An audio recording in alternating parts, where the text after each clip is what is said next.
Une ferme qui produit du blé, de la farine, du pain et même de l'huile, c'est ce qu'on a découvert à la ferme d'Orvilliers. Une filière courte, locale, cohérente. En créant leur boutique paysanne il y a 1 an, ils montrent qu'il est possible de nourrir localement et sainement, tout en créant de nombreux emplois. En plus de tout ça, ils sont pionniers en France en termes de sélection variétale.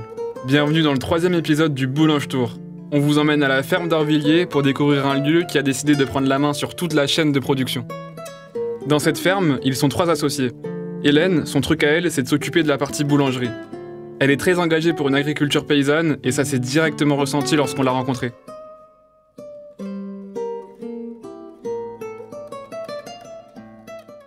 On produit pour défendre l'agriculture biologique, l'agriculture paysanne et locale. Le but, c'est que les fermes puissent bien vivre de leur travail et grâce à la transformation et au circuit court. Donc on essaie vraiment d'utiliser le maximum de produits locaux. En fait, on part plutôt de la matière et on cherche à créer nos recettes avec ça. On ne parle pas des recettes, on ne se dit pas « Ah, le muffin à la myrtille, ça cartonnerait ». Ben oui, mais comme on n'a pas de myrtille, on ne va pas faire de muffin à la myrtille.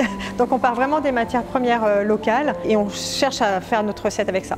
Pendant tout notre voyage, on va rencontrer des boulangeries qui font du pain exclusivement avec du levain. Bien plus qu'un effet de mode ou un argument marketing, ici, on l'utilise par conviction. On fait du pain 100% levain. D'abord parce que, en utilisant du levain, le levain c'est que de l'eau et de la farine. Donc on est dépendant de personne. Je ne suis pas dépendante d'une industrie levurière pour faire mon pain. Le levain, il y a un côté très solidaire. Si j'étais amenée à perdre mon levain, je sais que je vais vers un collègue qui fait du pain au levain, 100% levain, il me donnerait une souche et je pourrais refaire du levain le lendemain, quoi. Et ensuite, on est vraiment convaincus sur le pain au levain, sur l'aspect nutritionnel, parce que c'est une fermentation longue avec la levure et la bactérie sauvage qui est dans le levain, vraiment dégrade et rend disponible au niveau nutritionnel la protéine, mais aussi d'autres choses qui peuvent être dans la farine de qualité. On a le même levain depuis 2012, mais il peut être quand même amené à changer si on change un peu nos conditions de travail. Donc le levain, on est vraiment convaincus et ça ne nous viendrait même pas à l'idée de mettre 0,2% de levure parce que déjà, il n'y en a pas besoin. Un levain qui est bien vivant, on a des mie alvéolés et ça ne vient pas qu'avec le levain, ça vient aussi avec la qualité de la farine, la qualité du pétrissage, un bon pointage. Donc ça, c'est le pain au levain. Si vous mettez de la levure dedans, ce ne sera plus la même fermentation. Et donc, vous allez perdre en qualité organoleptique, en qualité nutritionnelle et vous allez perdre aussi tout simplement en tenue dans le temps, quoi. Parce qu'on a encore tout à découvrir autour du levain, elle s'est rapprochée d'un programme de recherche mené par l'INRAE. Pour faire évoluer notre métier, il faut aussi le comprendre. Et il y a encore tellement de découvertes à faire sur cette pâte qui nous nourrit depuis l'Égypte antique. Depuis, même avant que j'arrive ici, j'ai commencé à faire de la recherche sur les levains avec l'INRAE. C'est de la recherche participative. On est une 50aine à participer à ce projet de recherche. Il y a autant de chercheurs que de boulangers ou de boulangères. L'idée, c'est de la recherche participative. C'est que les chercheurs cherchent pour comprendre comment fonctionnent nos levains et qu'en même temps, nous, on cherche avec eux parce que ça répond comme ça à des questionnements que l'on peut avoir et ça nous permet à nous de mieux comprendre le fonctionnement. Et de chercher ensemble, les chercheurs n'ont pas l'impression de chercher en vain, ils cherchent aussi avec une idée un peu de ce que ça peut servir pour les praticiens de terrain que nous sommes et ça, c'est assez génial. Bien plus que simplement faire du pain, ici on s'inscrit dans une démarche sociale. Manger du bon pain ne doit pas être un privilège mais accessible à tous. Il y a vraiment plusieurs choses moi, qui peuvent m'animer. C'est une très bonne nutrition. Je suis dans l'idée d'apporter une bonne nutrition parce que la santé, ça passe par là. Donc ça, c'est important pour moi. Et en même temps, une alimentation accessible. On a un pain, notre pain de campagne, fermentation longue, plus de 18 heures. Il est à 5,40 € le kilo. Et pour nous, c'est juste essentiel que monsieur et madame tout le monde puissent venir acheter notre pain. Au moment de la crise, début de la guerre en Ukraine, grosse crise énergétique et tout ça, pouvoir d'achat qui chutait, pendant 3 mois, on a fait la miche à 3,40 € le kilo. Et les gens qui étaient en difficulté, ils pouvaient choisir de prendre cette miche-là en morceaux à la coupe et payer pas très cher. Ou prendre le pain à 5,40 €.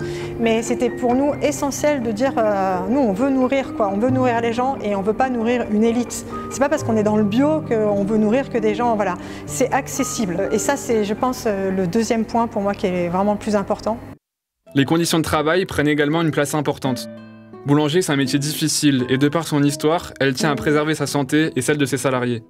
J'ai organisé la production autour des conditions de travail et pas le contraire. Donc les conditions de travail ici, c'est on ne travaille pas la nuit ou très peu. Le vendredi, le boulanger arrive à 4 h du matin. Il pourrait arriver plus tard, mais là il y en a un qui aime bien arriver tôt. Sinon les autres jours, on commence à 6 h ou à 7 h. À 14 h, c'est fini, donc on dispose de nos après-midi. On ne travaille pas les week-ends. Il y a un boulanger qui vient le samedi matin pendant 5 heures pour cuire. Et après, celui qui vient le samedi matin, il a son lundi en plus. Ce qui fait qu'on a tous 2 jours et demi de repos consécutifs. Et c'est les week-ends, donc socialement, ça permet d'avoir une vie sociale. Et voilà, moi je suis fière de pouvoir proposer ça. Et oui, on forme beaucoup, on a toujours eu des apprentis. Quand on a des petits jeunes qui arrivent à 15 ans, alors que leurs collègues, ils sont au lycée, ils se lèvent tranquillou, bilou, ils ont toutes les vacances scolaires et tout ça, eux ils arrivent à 15 ans et il faudrait que tout de suite, dès 6 h du matin, ils soient au taquet, qu'ils râlent pas, enfin voilà. Non, alors c'est vrai que chez nous, la première année, ils font jamais 35 heures, ils sont plutôt à 32 heures. Et par contre, ils sont sur les tâches intéressantes tout de suite. Donc ils démarrent direct avec du pétrissage, direct avec du façonnage pour comprendre le toucher de pâte, comprendre le réseau. Et bien sûr, ils font le ménage, ils font la plonge aussi comme nous tous. Mais on les met sur des tâches vraiment intéressantes et gratifiantes. En tant que boulanger, ce qui nous a fait découvrir cette ferme, c'est bien évidemment le pain. Mais en venant ici, on a découvert quelque chose d'assez unique en France. En plus de produire les céréales nécessaires à la fabrication du pain, Adrien Pelletier, l'un des 3 associés, est allé encore plus loin. Il mène un projet, sélectionner et créer ses propres variétés, pensées pour la panification et pour résister au changement climatique. Je m'appelle Adrien Pelletier, donc je suis agriculteur dans le nord de l'Eure-et-Loire, en paysan boulanger, en bio. Au sein d'une équipe, on est aujourd'hui une petite quinzaine pour aller vraiment de la sélection, de la création variétale de blé jusqu'au pain au levain. On a un contexte de sol plutôt fertile, donc les variétés dites anciennes avaient tendance à verser des blés qui peuvent être intéressants en fonction des années, mais qui certaines années vont avoir des maladies qui peuvent impacter, on va dire, le rendement ou la qualité du grain, ou qui vont voir verser, et en fonction du climat pendant estival, peuvent vraiment conduire à des qualités de céréales récoltées pas très bonnes. Très vite, on s'est rendu compte qu'il fallait peut-être créer en fait de nouvelles variétés adaptées à notre itinéraire technique, à notre secteur géographique, au climat d'aujourd'hui et de demain. On fait du pain avec de la céréale, et cette céréale, elle provient de nos champs.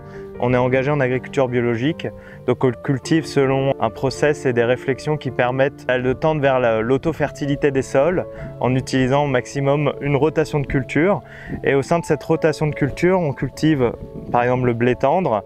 Et le blé tendre en bio ne va pas forcément se comporter de la même manière que dans un autre mode d'agriculture. Et c'est bien pour ça qu'il faut pouvoir en fait créer des variétés adaptées à ce système. Et il y a plusieurs manières de cultiver le bio. On peut cultiver le bio plutôt de manière classique ou intensive avec le labour, ou tendre vers des itinéraires techniques qui minimisent le travail du sol. Et donc ce projet de création variétale aujourd'hui, qui est 100% en bio, qui est assez unique en France, il est orienté vraiment sur des pratiques agricoles justement qui limitent le travail du sol, donc en notion avec des plantes de service, et également pour un usage principal en panification au levain. Sans oublier le premier objectif qui est d'avoir un pain d'exception. Et donc c'est bien en fait en tant qu'agriculteur que l'on se pose ces questions-là, que l'on exprime nos besoins. Et comme il n'y a pas de société semencière qui se sont engagées jusqu'à ce jour dans cette voie-là, on a entrepris il y a une dizaine d'années de faire ce travail. Pour commercialiser une semence, elle doit être inscrite au catalogue européen. Une procédure coûteuse, environ 14 000 €. Ici, à la ferme d'Orvilliers, Adrien développe une autre voie. Une nouvelle catégorie reconnue par l'Union européenne depuis 2022, le MHB. Contrairement aux variétés classiques de blé, homogènes et figées, un MHB est une population très diversifiée.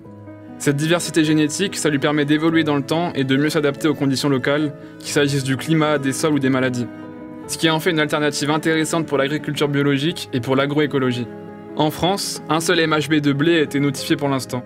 C'est la population développée ici par Adrien Pelletier. Peut-être qu'il ne faut pas imaginer créer une variété, il faut peut-être imaginer créer plusieurs variétés. Et ça peut être des lignées qu'on va mélanger après, mais ça peut être aussi créer des populations de blé. Donc des variétés où il y a une diversité génétique intrinsèque à la variété très forte. C'est par exemple le fruit du travail de création variétale qu'on a mené au sein de ce projet à la ferme d'Orvilliers que j'ai nommé Select Orvilliers, avec le MHB, donc le matériel hétérogène biologique, Pop Orvilliers. Donc c'est une variété population qui s'appelle la Pop Orvilliers et qui est la première MHB française dans cet objectif. Et donc il faut à peu près une dizaine d'années pour obtenir une variété par le biais de la sélection massale, qui est un process de sélection qui est très simple et très basique, que tout le monde peut faire un peu dans son jardin en fait. Ça ne nécessite pas de moyens en termes d'ingénierie génétique très élevés. Donc on est vraiment dans le respect du vivant. Le MHB, c'est une avancée car il reconnaît enfin le droit de cultiver et vendre des semences diversifiées, adaptées à l'agriculture biologique. Mais le réseau Semences Paysannes pointe quand même du doigt le risque qu'un tel dispositif soit détourné par l'industrie, ce qui compromet l'autonomie paysanne et tout le travail que mène Adrien sur sa ferme. Aujourd'hui en France, en 2025, on n'a pas encore clairement défini ce qu'était la sélection biologique en agriculture biologique pour l'agriculture biologique. Comment on peut avancer dans un cadre législatif qui n'est pas encore très clair et défini. Il y a vraiment des freins qui sont de l'ordre législatif et réglementaire qui empêchent le plein développement, le plein essor de s'engager davantage de manière progressiste dans l'agriculture de demain. Les agriculteurs, ils n'ont pas forcément besoin beaucoup de start-up, même si la robotique peut être intéressant, la génétique peut être intéressant, mais la génétique dans un certain cadre. Les OGM ne sont pas intéressants pour les agriculteurs, ni pour la société. Par contre, des génétiques de sélection biologique seront performantes pour les agriculteurs, mais également pour la qualité nutritionnelle des produits à la fin.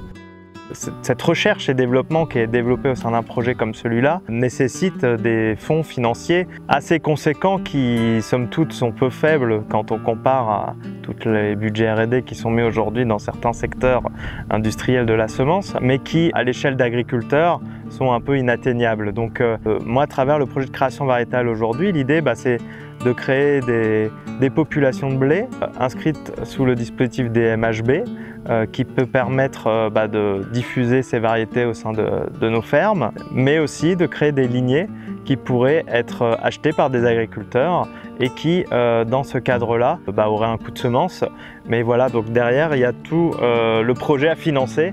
Et donc aujourd'hui, la complexité, c'est de définir un nouveau modèle de financement de la création variétale, parce que le secteur de la sélection en céréales n'est plus rentable, d'autant plus en bio. Et donc il faut trouver un modèle financier, et c'est ça qui est le plus compliqué. Dans cette ferme, on fait bien plus que produire du pain, de la farine et du blé. Preuve que produire autrement est possible. C'est cette passion et cet engagement qui nous poussent à poursuivre notre voyage, pour rencontrer d'autres personnes qui, comme Hélène et Adrien, réfléchissent et travaillent à faire évoluer notre filière. On compte sur vous pour nous suivre et vous abonner à la chaîne, et on vous donne rendez-vous très vite dans le prochain épisode du Boulange Tour.